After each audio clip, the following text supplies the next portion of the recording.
Jean, peut-être Oui, tu ouvres les hostilités, cet observateur passionnant sur la oui, place.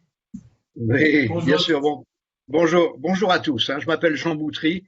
J'ai la responsabilité d'animer, de présider l'Observatoire de l'environnement et de la vie urbaine de Centre-Ville en mouvement. Dans cette séquence donc, de ce matin, un peu particulière, mais je pense qu'on est tous habitués maintenant à travailler en visio. Comme l'a dit Pierre, j'accueille aussi le directeur de Centre-Ville en mouvement. On vous demande tous d'éteindre vos micros pour qu'on s'entende très bien. Et puis malheureusement, je dois vous annoncer que on va vous demander d'éteindre vos micros de toute façon pendant toute la séquence. Et comme c'est un peu particulier, vous avez vu, on est dans une séquence dense, avec au total, on aura même huit intervenants. Vous avez la possibilité de poser vos questions, mais vous devrez les poser par écrit, dans le chat. Et on fera après des restitutions des exploitations des questions. On fera une séquence particulière de restitution des questions posées à Jean Viard, parce que Jean Viard va pas pouvoir rester jusqu'à la fin, il va devoir nous quitter en cours de rencontre. Donc on fera une restitution à ce moment-là et on demandera à Jean Viard de répondre aux questions qui ont été posées. Et puis on fera une deuxième restitution à la fin, vers 12h30, sur les questions posées aux 7 intervenants qui vont avoir évidemment des interventions un peu plus courtes, mais on va pas segmenter ça, vous voyez, intervention par intervention. On va faire ça avec un peu de méthode et d'organisation, que nous sommes bien nombreux, et c'est tant mieux ce matin. Alors, quelques tout petits mots donc d'introduction. Le Centre-Ville en mouvement a 4 observatoires. Ces observatoires, donc il y a celui de l'environnement et la vie urbaine auquel vous participez ce matin, ils ont pour but d'identifier et de diffuser toute une série de pratiques intéressantes des collectivités locales et des acteurs du centre-ville, toutes les pratiques, des pratiques innovantes qui, à notre avis, méritent d'être diffusées et qui peuvent du coup inspirer un certain nombre de collectivités, mais aussi de professionnels. L'Observatoire de la vie urbaine, lui, s'intéresse à tous les éléments qui font la qualité de la ville, donc tous les investissements, les actions publiques contribuent finalement à renforcer l'attractivité de la ville et à donner l'envie d'y vivre. Et donc aujourd'hui, on va être spécifiquement sur la thématique de l'importance de la place dans la ville, le rôle de la place dans la ville, comment ce rôle a évolué et faut-il repenser ce rôle aujourd'hui. Avant de rentrer dans le sujet, 2 mots simplement sur la vie de l'association. On était amené dernièrement, notre président Philippe Laurent, qui vous salue tous, mais qui n'a pas pu se libérer ce matin. Donc, le président Philippe Laurent et le directeur Pierre Creuset se sont exprimés au nom de l'association dernièrement sur toute la question difficile d'actualité du sort donné au commerce durant le confinement. L'association s'est exprimée dès le début du dernier confinement, dès le 30 octobre, pour demander qu'il y ait un traitement équitable des commerces, hein, notamment entre petits commerces, grande distribution, e-commerce, sur la question des commerces et des produits non essentiels. L'association s'est aussi exprimée le 9 novembre pour soutenir les revendications des fédérations de commerçants et d'artisans qui demandaient la réouverture des commerces non essentiels le 12 novembre, qui demandaient aussi les restrictions de vente aux entreprises de e-commerce. L'association a à nouveau communiqué le 12 novembre pour dire aussi que c'était pas seulement un enjeu de survie des commerces, c'était aussi un enjeu de survie des centres-villes. L'association a mis notamment en évidence le fait que dans d'autres pays européens, on traitait ça de façon différente et que d'autres pays donnaient plus de priorité au commerce de cœur de ville. Hein. Donc voilà ce que je souhaitais juste vous dire en introduction. Et puis maintenant, donc, on rentre dans notre séquence du jour. Donc nous avons la chance d'accueillir ce matin Jean Viard, qui sera notre grand témoin, hein, et auquel on va réserver évidemment la place, le temps le plus important, hein, puisqu'on passera une quarantaine de minutes avec lui. Et ensuite, on écoutera donc sur cette thématique de la place dans la ville, 2 professionnels, Monsieur Loïc Latour, qui est le président de France Boisson qui est évidemment un très grand distributeur, Je continue. Donc l'introduction, je vous ai deux élus donc vont intervenir et ensuite deux spécialistes, deux experts. Monsieur Philippe Labro, qui est un expert des questions d'écologie urbaine et qui parlera du verdissement, comment verdir les places, comment ramener de la nature dans les cœurs de ville et sur les places. Et puis Monsieur Renaud Sorlareguin, qui va nous rejoindre là en cours, qui préside comme moi d'ailleurs un observatoire de centre-ville en mouvement, qui est celui de la gestion des centres-villes.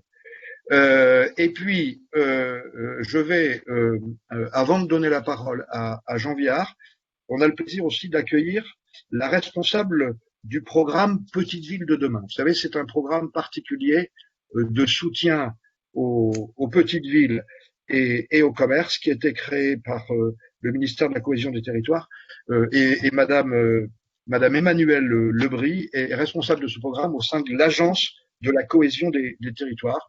Et il se trouve que Centre-Ville en mouvement, on s'est vu confier par le ministère et par l'agence un rôle aussi d'opérateur dans le cadre de ce programme, en charge notamment d'animer des séances de l'Observatoire, comme ce matin, des séances de l'Observatoire de l'environnement et de la vie urbaine, qui sont consacrées à toute la question de la revitalisation des petites villes et des centres des petites villes. Donc je vais proposer tout de suite à Madame Lebris, à Manuel Lebris, de nous dire quelques mots. Allez-y, Madame Lebris. Tout d'abord, est-ce que vous m'entendez bien? Oui. D'accord. Alors, je vais me permettre une petite rectification. Je ne suis pas la responsable du programme, c'est Juliette Auricoste qui est la directrice du programme Petite Ville de demain.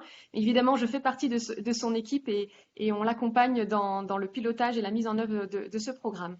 Merci du coup de me donner la parole pour introduire finalement ce temps. Effectivement, vous l'avez évoqué, le temps de ce matin nous permet d'ouvrir toute une série d'observatoires que l'on soutient à travers le programme Petite Ville de demain et qui va du coup donner aussi aux collectivités du programme, qu'elles soient déjà sélectionnées ou à venir, l'opportunité d'avoir accès à de belles expériences et de pouvoir ensuite prendre les contacts qu'elles jugent opportuns.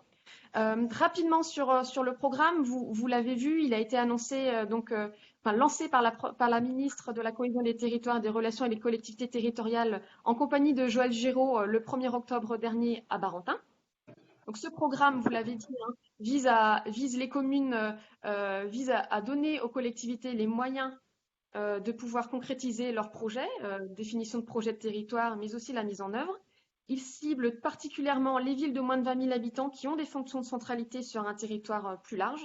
Fonctions de centralité, on pense évidemment aux services, aux équipements, mais bien évidemment au commerce, aux artisans et aux commerçants. Le programme vise en particulier à donc donner les moyens aux collectivités de travailler sur un projet de territoire qui touche évidemment des questions d'habitat, de cadre de vie, de valoriser les qualités architecturales et patrimoniales au sein des petites villes ou encore travailler sur l'application des habitants dans les projets, mais bien évidemment aussi de pouvoir développer des stratégies en matière de commerce, d'artisanat et de services. Donc, Petite Ville de demain, c'est un cadre de travail partenarial avec une méthode partenariale puisqu'il associe bon nombre de partenaires comme la Banque des Territoires, l'ANA, mais bien aussi évidemment Centre-Ville en mouvement.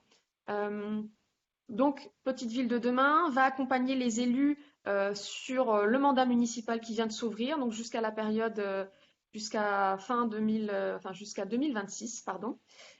Et donc, si le programme Petite Ville de demain vise à accompagner les collectivités sur une durée, sur plusieurs années, il doit aussi pouvoir apporter un certain nombre de réponses immédiates à la crise actuelle. C'est le sens aussi des mesures offertes et proposées par la Banque des Territoires, en plus des mesures du gouvernement et qui viennent d'être elles aussi annoncées récemment. On parle évidemment de cofinancement de postes de manager de commerce, sujet que vous connaissez très bien. On parle également de cofinancement, de cartographie du contexte commercial, justement, à la suite de ces difficultés de confinement, de reconfinement. Et on parle également aussi, dans le cadre du soutien de la Banque des Territoires, de cofinancement de solutions numériques pour répondre justement aux difficultés du commerce dans cette période où tous ne peuvent effectivement pas être ouverts dans les mêmes conditions. Petite ville de demain apportera aussi donc Allô, allô. Oui, on vous entend, le monsieur Via. Petite ville de demain apportera aussi une mise en réseau, ce que vous faites aussi d'ores et déjà à votre échelle, mais le club des petites villes de demain, qui est un des piliers du programme, permettra aussi de mettre en musique ça et de coordonner l'effort de l'ensemble des partenaires du programme sur ce sujet de partage d'expériences, de mise en visibilité, de solutions en vue, voilà, de les faire essaimer et de les généraliser. Et enfin, le programme, c'est aussi il va vraiment préparer l'avenir. Je vous le disais, on va accompagner les collectivités sur du long terme et puis aussi sur des sujets autres que le commerce, puisque bien évidemment, tout ça est fortement lié et les solutions que l'on pourra apporter doivent pouvoir traiter l'ensemble des sujets auxquels les territoires sont confrontés.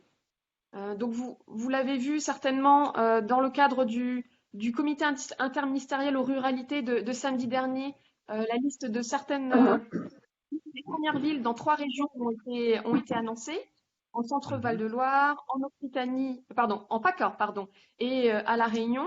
Et l'ensemble des autres villes vont être sélectionnées par région dans les toutes prochaines semaines. Donc vous Ok, trouverez toutes les informations utiles sur le site de d'accord. l'ANCT, des cartes, des informations sur le programme, enfin tout est disponible. Et donc je vais juste terminer en disant que je suis très contente que l'on ouvre cette série de webinaires que vous appelez Observatoire de votre côté. Et donc c'est avec plaisir que je vais assister aux échanges. Ouais. Ok, merci Madame Lebris. On vous donnera d'ailleurs en fin de cette conférence, on vous donnera le programme. On a, je pense Pierre, on a trois séquences de l'observatoire sur les petites villes qui sont en cours de montage là pour le mois de décembre.